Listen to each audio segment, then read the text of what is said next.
選擇第一組的朋友，恭喜你們抽到的是一支上上籤。那所有的籤詩都是由我在這個龍山寺有跋杯求來的，所以呢不是亂抽的哦。那我呢會使用在龍山寺現場翻閱的這個解籤內容，還有就是加入我自己的理解來解釋哦。那這一首上上籤呢，它的典故是來自於宗悫長風破浪的故事。這是說呢，宗悫小時候他的叔父呢問他的志向是什麼，那這個宗悫呢就回答說呢，願乘長風破萬里浪。那後來呢，宗悫打了很多的勝仗被南宋孝武帝呢封為這個遼陽侯，那也實現他小時候的遠大的志向。所以呢，這個籤詩也是告訴我們第一組的朋友，你是有能力能夠實現你的遠大夢想的人哦。也就是說呢，你的前途一片光明。那現在的你呢，只要努力的往前邁進哦，而且呢不要猶豫哦，你將有廣闊的發展空間，未來可期。那只要努力哦，事業、考試、投資等等都將有機會呢能夠獲利成功哦。那儘管呢目前可能感到有一些的不順哦，但是只要堅持下去呢，最終將會取得豐碩的成果。那我們先來看一下籤詩的內容哦。好把愁眉須展開，大才大用見將來，一條大路平如掌，凡有詩為總稱懷。那好把愁眉須展開它的意思是說呢，這個愁眉象徵着你的憂愁和煩惱。那須展開呢，則是指呢，你應該將這些憂愁舒展開來，轉化為積極的心態。那這句話呢，也是要告訴我們呢，你應該要放下憂愁保持樂觀和積極的心態哦。在面對困難和壓力的時候呢，不應該讓這些負面情緒來影響你自己的判斷，還有你的行動。那大才大用見將來是指的是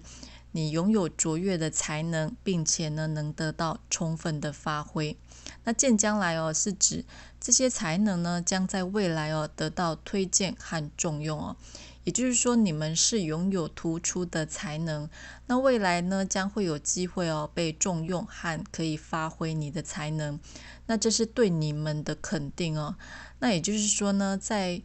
未來在事業或學業上面呢，你將會有顯著的成就哦，而且呢，你的才華將會有被推薦，然後被重用的機會。那一條大路平如掌大路呢象徵着寬廣的前途和機遇哦。那平如掌只是表示這個道路平坦，行走順利。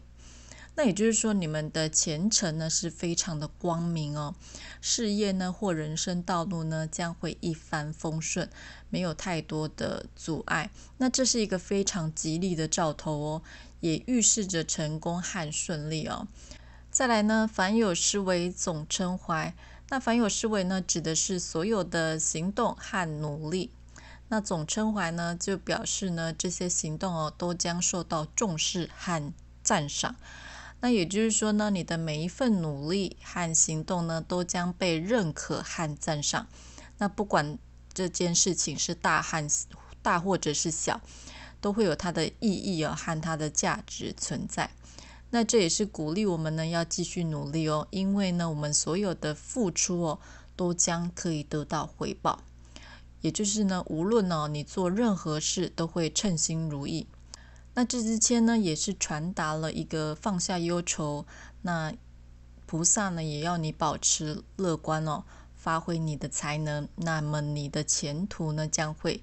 一片光明，而且呢你所有的努力都會得到認可和回報。這是一個蠻積極的訊息哦，所以也是鼓勵我們呢在面對困難的時候，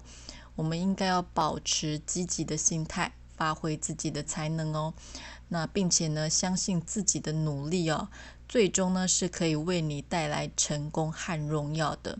那這是一支上上籤哦，也預示着你的運勢非常的好，那前途光明，而且你的努力呢，都將得到應有的回報和認可。那這就是籤詩的內容哦。後面呢，我們還會有針對各方面的解釋和建議給大家哦。那我們先來看一下這個觀音神諭卡哦，抽到了神聖揚子江。那揚子江呢，也就是長江的意思哦。那我們都知道呢，這個黃河和長江哦，孕育了這個歷史悠久的中華文化。那河流呢，也象徵着豐盛和蓬勃的生機哦。那在人類的文明裡面呢，很多的文明哦，都是起源於河流，人逐水草而居嘛。那長江呢，又應該說是在同一個國家境內呢，最長的一條河流。那我覺得抽到這張牌哦，跟剛剛的籤詩呢是一樣的哦，有着異曲同工之妙哦。一條大路平如掌，就跟這個長江一樣哦，綿延不斷哦，可以很長遠。那而且呢，也有着豐富的文明和資源，所以這也象徵着我們的人生也是像這個江水一樣哦，不斷的流動和改變着。而你呢，也不停的在這個人生的旅途上進化，最終呢，也能流向那廣闊的大海。那這張牌也是說明哦，近期你的內在改變哦，將會影響你未來的成長與能量。而且呢，這種蛻變哦，正在悄悄的發生。再來，我們來看一下菩薩給我們的其他的訊息。你看呢，我們這裡哦，抽到了魔術師哦。我剛剛在念籤詩的時候呢，就覺得你們是個像魔術師一樣存在的人。那果然啊，我們這個塔羅牌呢，就抽到了魔術師。那這也象徵着你們是很能夠掌握一切的人。那你們知道什麼是你的優勢？那你有什麼樣的資源？那而且呢，你也是直覺蠻敏銳的人哦。你能夠創造出你想要的世界哦，想要的未來的人。那只要你願意哦，而且呢，我也覺得你正在往這條道路前進。那可以走得穩健又踏實。那最近哦，你可能會有新的發想，或是有一些事情開始呢，想要去執行了。或者是呢，你會貫徹你的夢想哦。如果呢，你們是從事一些諮商啊，或是顧問、廣告創意，還有藝術領域的朋友，發展都蠻不錯的哦。而且呢，你也有這方面的天賦哦。或者呢，你會想要創業哦，現在呢，都正是時機哦。只是我們看到這邊哦，寶劍五和金幣五，那五呢，也象徵着一種混亂和變動哦。這跟剛剛的籤詩內容是一樣的哦。你們呢，是非常有能力的人，但是呢，你們卻有着過多的煩惱和負面思考。那金幣五呢，代表着你們有很深的匱乏感哦，可能是對物質生活或是呢身邊環境的資源感到不夠或是不滿足。那寶劍五呢，也象徵着你們呢，在目前這個階段呢，可能遇到了一些人際關係的困擾，或是內在思慮的一些衝突。那不過呢，菩薩也要告訴你哦，不要想太多了。你應該呢，放下你的擔心、猜忌和懷疑哦。我們看到左下角那張清理負面思考哦，這代表着呢，你無需為這些你內心的虛無縹緲的擔心哦和恐懼呢，而放棄你要前進的道路哦。那不要讓害怕哦、擔心變成我們逃避的理由，也阻礙着我們的行動。那我們看到呢，未來的你哦，是金幣十誒，這是一種豐盛、和樂和富足的能量哦。那也有一種傳承的象徵哦。那這是一種與生俱來的天賦。雖然呢，你可能有時候會懷疑，我真的可以嗎？但是呢，菩薩要你放下這些會阻礙你成功的思慮哦。那建議呢，你要拿出你的勇氣和展現你的韌性哦。因為呢，你將能戰勝一切。那如果呢，你目前呢還有一些看不清啊，或是看不明的狀態哦，還有呢，就是身邊哦有一些狡詐的能量，我們看到呢，在未來哦能夠迎來轉機哦，而且呢會迎來貴人的幫助來化解這樣的能量哦。我們看到魚和鑰匙，這也代表着未來呢，你將能迎來豐盛哦。那這可能是來自遠方的消息哦。那有可能呢是透過網絡或是訊息傳達的方式，來幫助你化解那些你之前無力解決的狀態哦。那也就是呢，你目前遇到的一些卡關的問題呢，可能很快的就會迎來解決之道了。所以呢，你不需要擔心太多哦。那我們看到左下角的烏鴉精靈和火精靈，那這也是要我們自省哦，並且呢，找到真實的自己，那做自己想做的事，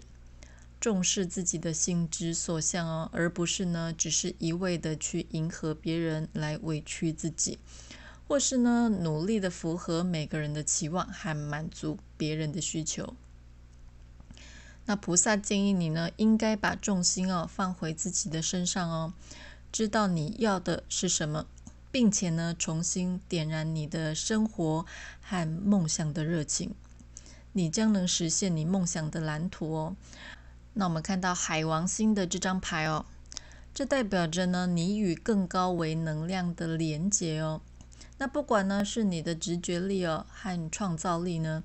都將能得到更高維度的提升。那這裡呢一直在強調的是相信你自己哦，那包含你的創造力、你的夢想還有你的直覺。那這都是宇宙呢一直要提醒你的哦。可能你的懷疑啊，或者是你的擔心和焦慮呢，有很大的原因來自於你的童年和過往的失敗經驗，那所以呢，導致你現在可能有過多的猶豫，或者是呢裹足不前。那滋養和第三宮這兩張牌都是在強調呢，這過去的經歷會影響到你現在的思維和行為模式。但是呢，宇宙要你試着表達自我試着呢去傳達內心真正的想法。那即使呢你只是寫在紙上。那我覺得這也是誠實的面對自己內心的想法試着去表達，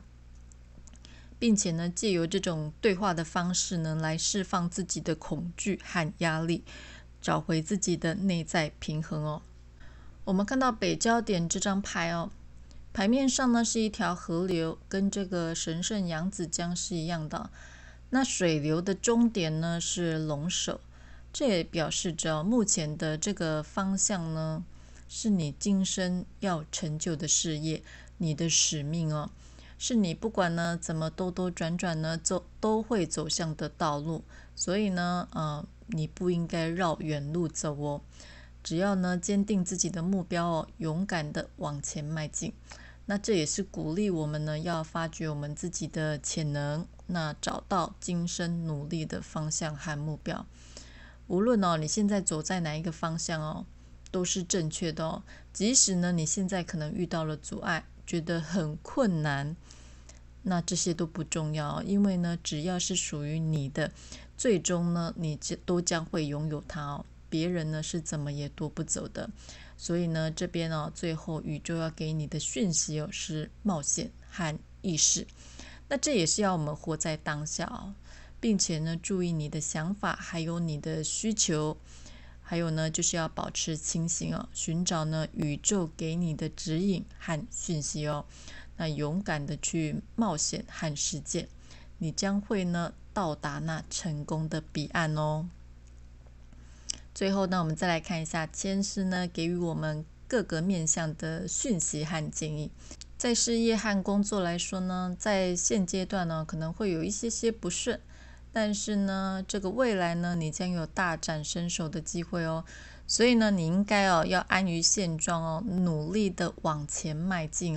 還有呢，就是不要有太大的變動將來呢必會有所成就，能夠展示你自己的才能，而且呢還有機會可以受到上司、同事的認可和重用前途是一片光明，事業呢很快的就會迎來重要的發展和機遇。那如果你是想要創業的話呢，在初期可能會有一些冷淡但是呢長期來看是很看好的，能發展的不錯那如果呢是想要變動就是你現階段有想要改變的事情哦，這個菩薩呢也告訴你，暫時呢不必急着改變哦，建議你呢留在原地原崗位，努力呢將你的才能發光發熱哦。再來呢是要找工作的，即使呢你現在呢一時半會可能還找不到工作，但是呢只要你再接再厲哦，必定能夠找到很滿意的工作，而且呢這個工作在未來會給你很大的發揮空間哦。在財運這邊呢，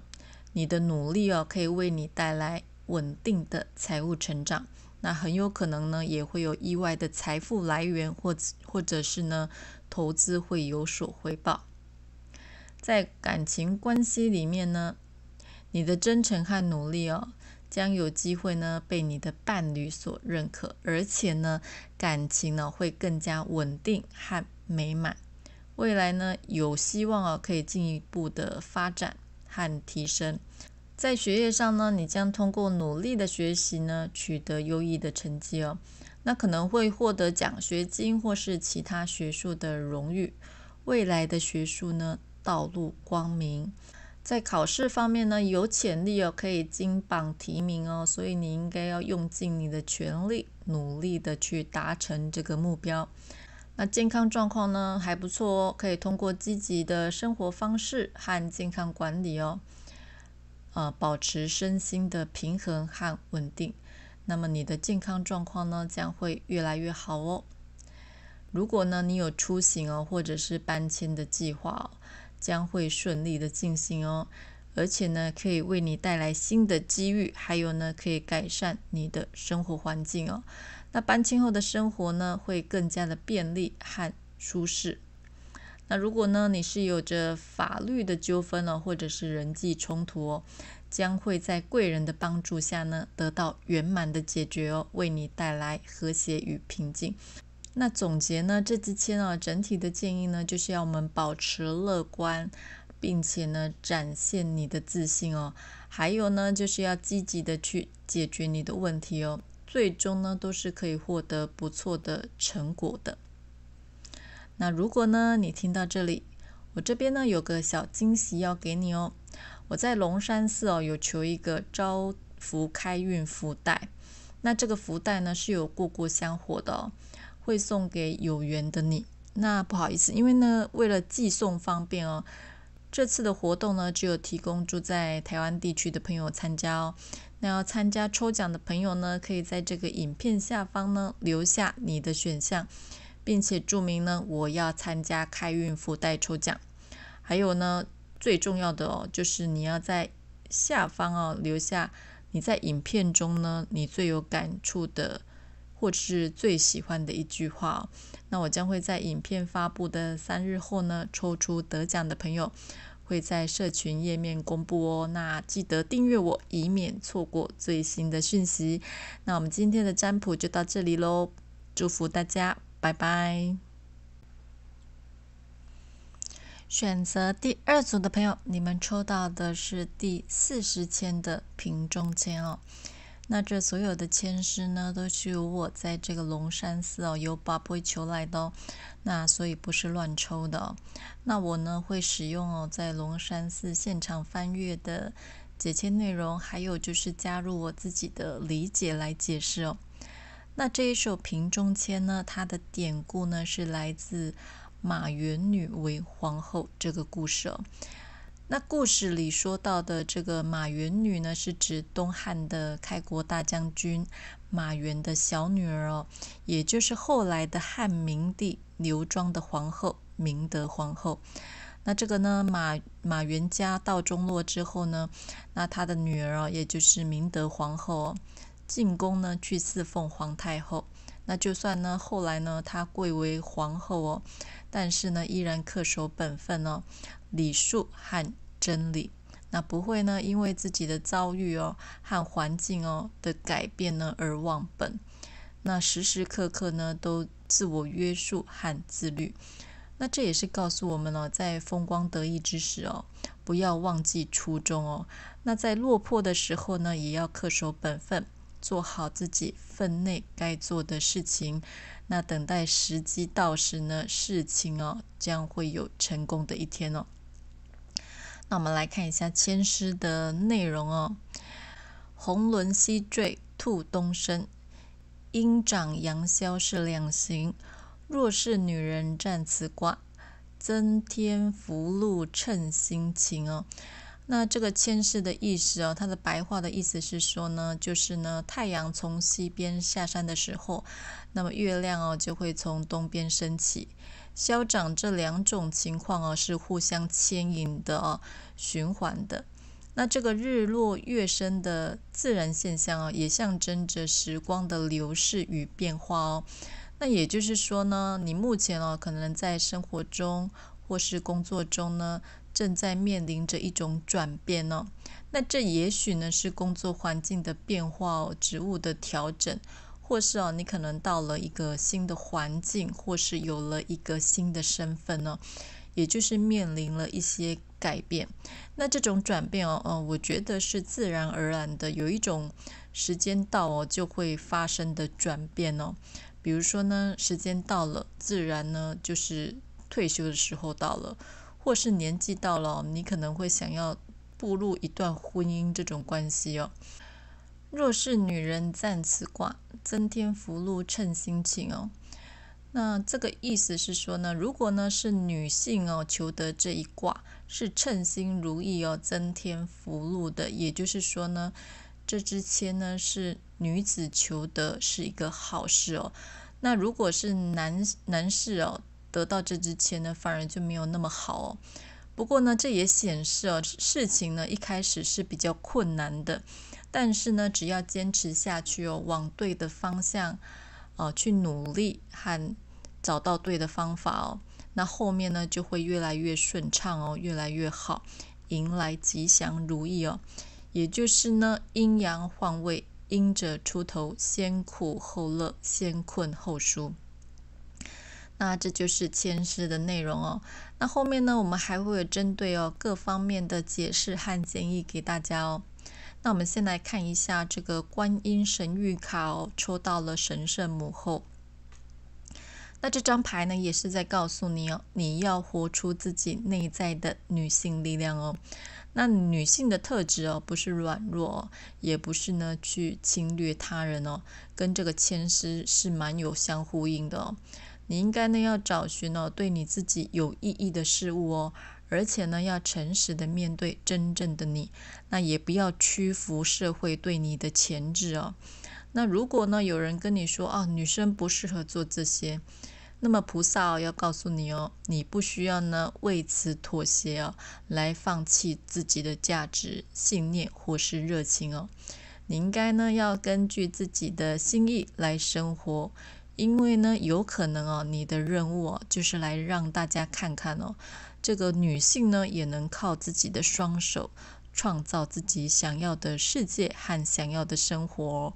而且呢陰性的力量是更柔和的，不是硬邦邦的有了這些女性特質的融入也有助於這個人類這個氛圍和我們的這個環境呢更加的平衡和柔軟。那最近真的是女性出頭天我們最近在一些新聞媒體都可以看到越來越多的女性來發揮自己的影響力而你呢也是擁有着無限潛力的人所以呢不要給自己設限而且呢我覺得你們可能對自己的要求還蠻嚴格的有可能呢會因為自己過去的一些選擇或是一些事情耿耿於懷感到懊悔，那可能會想說呢，那我如果當初不要這樣做就好了。但是宇宙要你不要想那麼多啦，應該呢要學會寬恕自己善待自己。因為呢，當我們放下過去的那些執念呢，我們才能繼續的往前走。那放下過去我們才能真正的看見希望那這組的朋友呢，我覺得呢，相較其他兩組是比較務實的人可能呢會比較自律那在日常生活中呢，會比較要求自己，比如說呢，會希望自己幾點前要入睡或是會有一些學習計劃或是人生的計劃之類的。那只不過最近可能遇到了一些事情，所以呢有點呈現靜止的狀態哦。可能呢之前衝得很快，但是最近可能卡關了，遭遇到了一些挫折，呈現休息的狀態哦。那會感到有點自我懷疑或是有一些壞情緒會來影響你。但是呢，宇宙要給你的訊息是呢，你需要有點耐心哦。因為這個雲霧很快就會散開了。那你現在可以休息一下沒關係，但是呢等到雲霧散去之後呢，你就能找到方向咯。那我們看到這個4分相這也代表着你最近可能遇到了內在或外在的衝突和掙扎，那也會有一些阻礙的能量。但是呢，只要你能穿越這個沼澤你將能發現呢，你的成長，還有呢，後面還有更豐盛的未來在等待着你哦。而且呢，在這個時期我覺得你能做的就是可以去接納不同的意見，比如說呢，多多的去參與社交活動還有去學習新的知識你將會有不同的想法和靈感哦。那白羊精神這張牌這象徵着社群和保護那也代表着呢，你能在一些社群和團體當中呢，找到一些歸屬感和支持的力量，那也能讓你更有勇氣去面對接下來的挑戰。而你呢，也能遇到帶領你前進的精神導師那這個導師不一定是真的是一個人也有可能是你在網絡看到的一段激勵人心的話，或是可能是你的家人朋友畫給你的一個美麗的願景這些呢都是能鼓勵你前進的動力那你也能找到你前進的目標。那我們看到其實你的能量沒有很差這邊塔羅牌抽到呢都沒有看起來真正不好的牌，其實呢都還不錯，只是你可能需要取捨和重視自己的需求，還有呢就是避免呢受到情緒的影響呢而做了錯誤的決定或者是一些比較衝動的行為你應该要先緩一緩先感受一下你現在的這個停滯或者是休息的時期，什麼是你可以先做的，什麼是你可以先去準備的那也才能更好的去適應後續的挑戰和變化那我覺得你現在的內心呢是有一個對未來很美好的一個願景的金幣10到金幣1呢也象徵着一個循環那也代表你能找到一項新的事業或者是你會重新再開始比如說你之前想做但是呢沒做的事項，那也能將你的夢想變成現實。我們看到這個聖杯3 3呢也是代表着一個社群一個團體，一個場合，而且這個場合呢看起來是快樂的，是愉快的也象徵着事情呢有了完美的結果，而且呢這個結果呢是有夥伴跟你站在一起的那也代表着呢你有足夠的情感支持，也就是呢身邊呢是會有人支持着你，給予你愛與關懷的所以呢你不是孤單的那正義牌呢也顯示你的內心的游刃有餘，在生活中的很多面向呢也能平衡得很好。那不過正義也是在提醒我們要得到多少回報呢就需要做多少努力因為呢你準備多少，考試出來呢就是多少分，這個分數呢是不會騙人的。就像這個明德皇後一樣她並沒有呢因為身份的高低而改變自己的初衷忘記應守的本分還有禮節，她依然呢是恪盡職守呢，實事求是，謙和待人的那這一組呢感情的訊息呢也是很重的單身的朋友呢蠻有機會能夠透過你的主動出擊，能夠收穫美好的戀情那已經有對象的朋友感情蠻穩定的可能呢會有想要更進一步的計劃，那你們會追求更健康更長久的關係也會有新夥伴的加入那我們看到樹、百合和鸛鳥，這都代表着一種長遠的計劃，還有移動的能量。所以呢，我覺得接下來呢，你可能會有新的計劃、新的變動，會想要去做一些改變哦。在工作和生活中呢，可能也會需要去面臨一些重大的選擇。那這個選擇呢，看起來是會影響你很久遠的，那也會帶給你蠻正向的轉變哦。那要如何選擇呢？我們看到這邊呢，宇宙給的答案是聆聽你內心的聲音哦，並且呢，去順應你的直覺哦，你將會得到呢來自宇宙愛的指引哦。你們應該是直覺也很敏銳的一群人哦，你也是能接收到呢來自宇宙祝福的人，所以呢，你完全可以順應自己的內心和直覺哦。那最後呢，宇宙要告訴你哦，最糟糕的情況呢已經過去了哦。要記得呢，抬頭看看頭上的那盞燈，那永遠呢不要對未來失去希望哦，因為呢，美好的未來還在不遠處等待着你哦。最後呢，我們再來看一下哦，籤詩給予我們呢各個面向的訊息還有建議。首先呢是愛情婚姻哦。這支籤呢是屬於女性者有利，所以如果你是女性的話，那你能主動又主動開口，則能得到意中人的認可哦，進展會更快速哦。那如果你是想要求婚啊，女方主動的話，應該是成功幾率非常大。那在求職這方面呢，應該呢要加強自己的內涵哦，發揮自己的專長。有希望呢，可以找到你所想要的工作。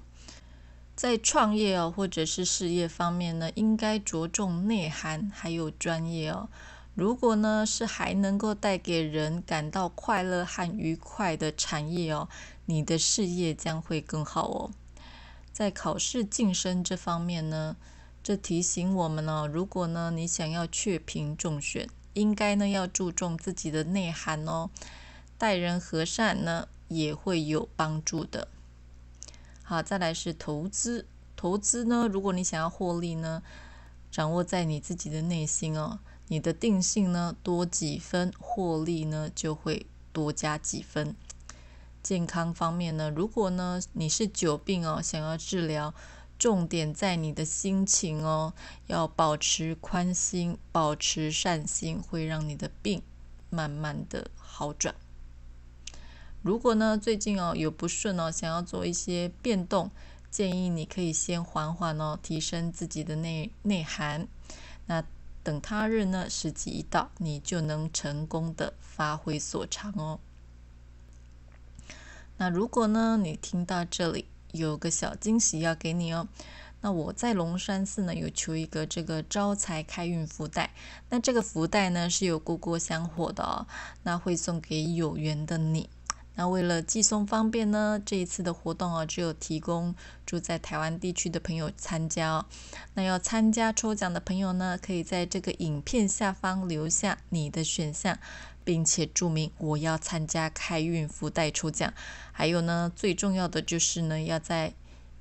留下在影片中你最有感觸或是最喜歡的一句話。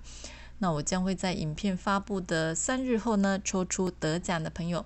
會在社群頁面公布哦。那記得訂閱我，以免錯過最新的訊息。那我們今天的占卜就到這裡嘍，祝福大家平安順心，拜拜。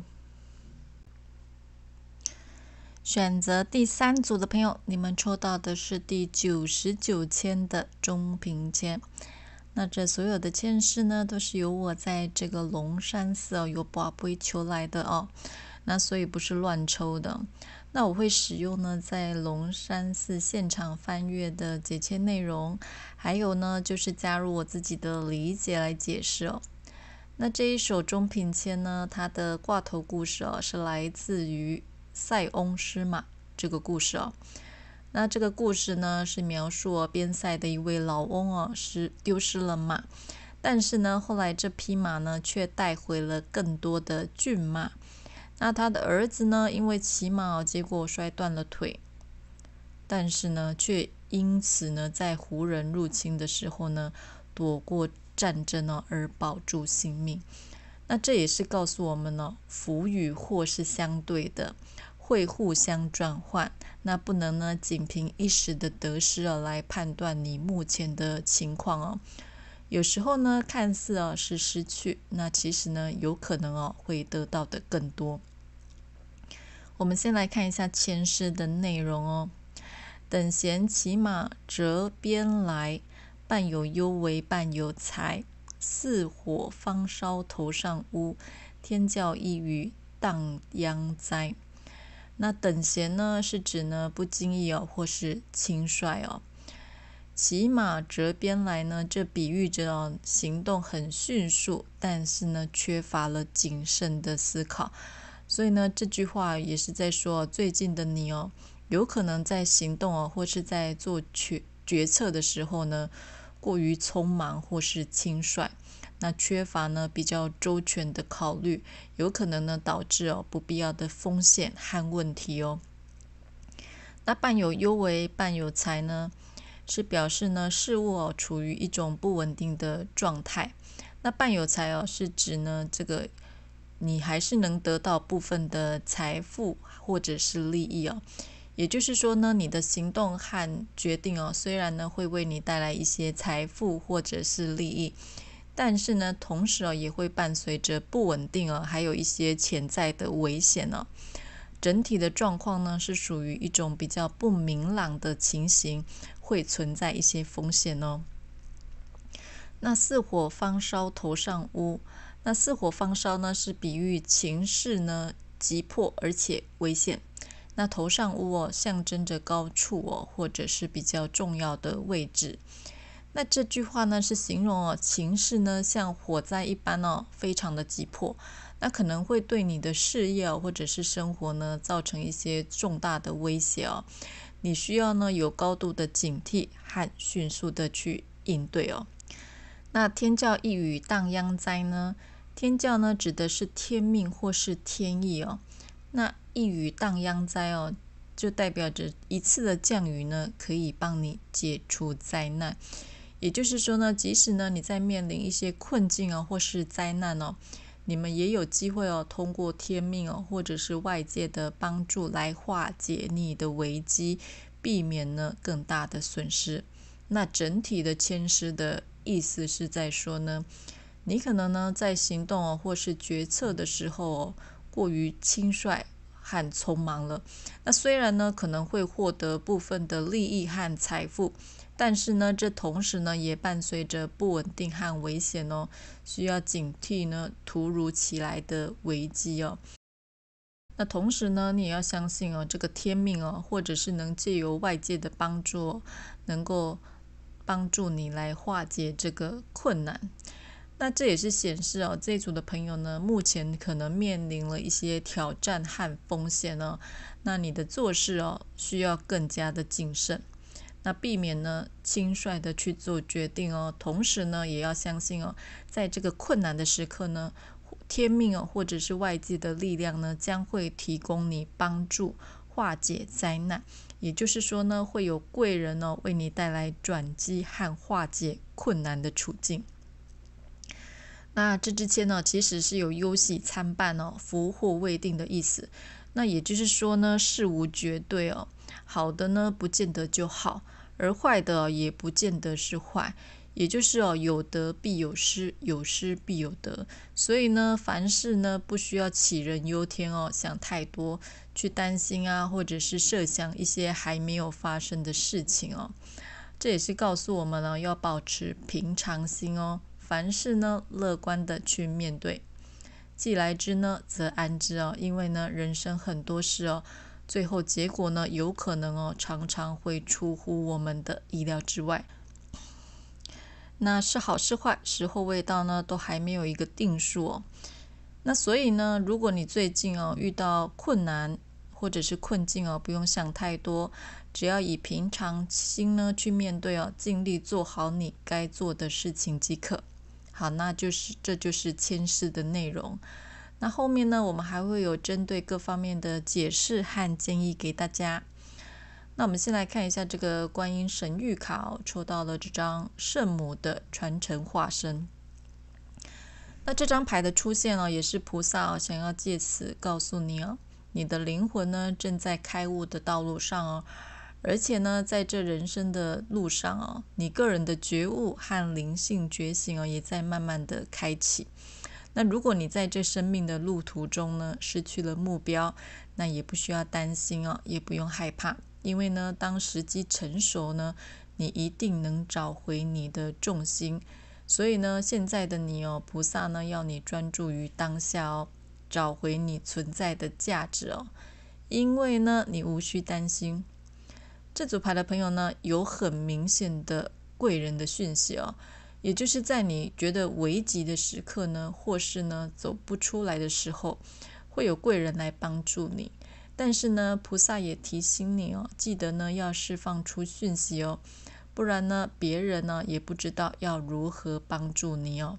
所以呢，你也要試着打開你的心哦，明確的表達你的心事、你的心情。那菩薩呢給你的訊息是，他都有在聽哦。這組的朋友呢，我覺得你們是屬於顯化力很強的一群人哦。我們看到這裡呢，有樹靈男巫，還有魔法這兩張牌。這都是在說明着你是很有能力能去顯化別人可能認為很神奇的事物。你擁有一種呢能夠顯化實現的魔法哦。所以呢，菩薩要你把你的意念引導到你夢想的方向，先轉化你的思想。當你呢把你的意識都聚焦在這些好事和顯化上呢，你就會顯化和吸引那些有能力還有呢有愛的人進入到你的生命之中來幫助你哦。那所以呢，菩薩呢希望你能專注在你想要實現的夢想上，因為呢你能吸引和顯現意想不到的奇蹟。我們馬上就看到了這張蜜蜂精靈，那它顯化的是富足的能量哦。其實呢，我覺得你們也從來不是一個在生活物質方面呢會感到匱乏的人哦。只是呢，常常在事情順利之後呢，可能也會伴隨着一些煩惱。就像有一種說法，就是你的貴人也是你的小人，而傷你最深的人有可能也是幫助你最多的人哦。那這張牌的出現其實也是要告訴你是時候呢，該要放下過去的那些傷痛集中你的注意力，而且呢，也是時候該要努力工作咯。也就是如果你現在在休息，那就要趕快的動起來咯。這邊呢，在講述的也是一種合作的力量因為呢，蜜蜂呢，從來就不是一個人單打獨鬥的而是呢，團隊合作。那這也是要你去找尋你可以合作的對象還有呢，就是能幫助你的助手這樣呢會更快的實現你的願望而且呢也能獲得像蜂蜜一樣黃金般的獎賞。那這也是在說這一個訊息也就是呢是時候開始行動咯。我們看到塔羅牌抽到了3張騎士牌。這裡呢，唯獨少了動作最慢、最務實的金幣騎士。那權杖騎士和寶劍騎士都是象徵行動迅速的牌。那雖然有衝勁不過呢，缺少的就是多一點思考和計劃。所以呢，菩薩還是要提醒你行動呢確實很重要。但是呢，權杖2也是提醒你要先緩緩可以呢，為自己多思考和多盤算一些進行更縝密的計劃再行動而且呢，你們可能也是很習慣獨立行動的人，有可能呢，旁邊的人會覺得你有點獨來獨往的那有很多事呢，可能會選擇默默承受的那種類型的人有苦往肚裡吞的人。而你呢，也確實呢是經歷過不少風風雨雨的人而且呢，過去經歷過的那些事情可能會伴隨着你3不5時的呢，還在影響你的生活或者是你的做事習慣。那不過我們看到這個寶劍十這也代表着一個循環的結束即將會迎來一個新的循環。所以呢，如果你現在的能量比較閉塞，充滿了阻礙，那麼這也代表着這個阻礙的事情呢，即將會迎來轉機哦。我們看到在不久的未來呢，你將會有新的訊息和新的消息到來，那你能告別一些過去的不好的能量還有思慮，讓自己的生活呢重回正軌。那我們也看到在未來的你呢，宇宙也鼓勵你找到快樂的生活方式，並且呢好好的享受你的生活而且呢你也能找到內心的心之所向，能找到你生命中熱愛的事物，因為呢你也值得可以得到這些。最後呢，我們再来看一下籤詩給予你各個面向的訊息還有建議哦。在事業和工作這方面呢，有可能因為做了一些輕率的決策呢，或是行動而面臨到一些風險。那雖然呢還是有財運也能維持進賬但是整體的事業有可能會處於一種比較不穩定的狀態，就是有時候好，有時候呢又沒那麼好。那建議你呢在做出重要的決策前應該要進行詳細的分析和評估還有呢，就是要避免匆忙的行動哦。建議你在做一些重大的決定之前可以尋求專業的建議和意見，可以確保你的事業穩定發展。財務狀況呢，可能會因為輕率的投資或者是消費而面臨了一些風險或者是入不敷出。雖然呢有部分的財富增長，但是呢整體的財運還不是太穩定所以呢應該要避免高風險的投資然後呢保持謹慎的理財策略這樣呢才能夠確保你財務的穩定還有安全。在感情關係中呢，可能因為輕率的行動或決定引發一些誤會或者是衝突，所以呢建議你呢要保持冷靜和理智在處理一些感情問題的時候呢，避免做出衝動的決定以免呢誤會會更加深。那建議你呢要與伴侶保持開放和誠實的溝通積極的來解決你的誤會和問題，可以有助於雙方維護更好的感情。在學業上可能會因為比較輕率的學習方式或者是考試準備沒有認真準備而影響成績。雖然成績還沒有太差，但是呢可能會有一種臨時抱佛腳的感覺所以建議你應該循序漸進還要制定呢詳細的學習計劃，以確保你的書真的有讀進去那健康狀況可能會因為不正常或者是比較輕率的生活方式忽略健康的管理而讓你的身體健康受到影響。建議你呢要保持規律的生活，保持健康的生活方式，作息呢要規律一點飲食呢要均衡。那如果有一些健康的問題呢，要記得及時的處理那如果呢你最近有一些搬遷的計劃有可能會因為輕率的準備或者是呢過於匆忙的決定而遭遇到一些意想不到的困難和阻礙，這會導致你的過程呢不太順利。建議你應該要提前的做好充分的準備總之呢，這支籤是在提醒我們呢，在做出任何重要決策或是行動之前呢，都應該要仔細的分析和評估你會面臨到的風險盡量呢避免因為輕率的行動而導致不必要的一些困難還有損失然後呢，在面對一些困境還有挑戰的時候呢，也要保持信心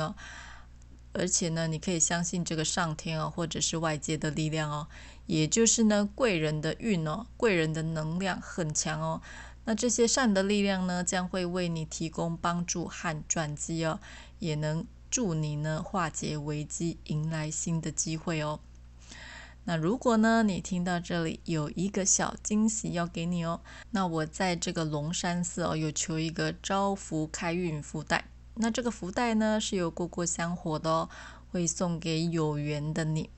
那因為呢，為了寄送方便哦，所以這次的活動呢，只有提供住在台灣地區的朋友參加哦。那要參加的朋友呢，可以在這個影片下方留言你的選項，並且呢，注明我要參加開運福袋抽獎。然後還有呢，就是最重要的，留下哦，在影片中呢，你覺得最有感觸哦，或是最喜歡的一句話。那我將會在影片發布的3日後呢，抽出得獎的朋友，會在社群頁面公布哦。那記得訂閱我，以免錯過最新的訊息。那我們今天的占卜就到這裡哦，也祝福大家平安順心，拜拜。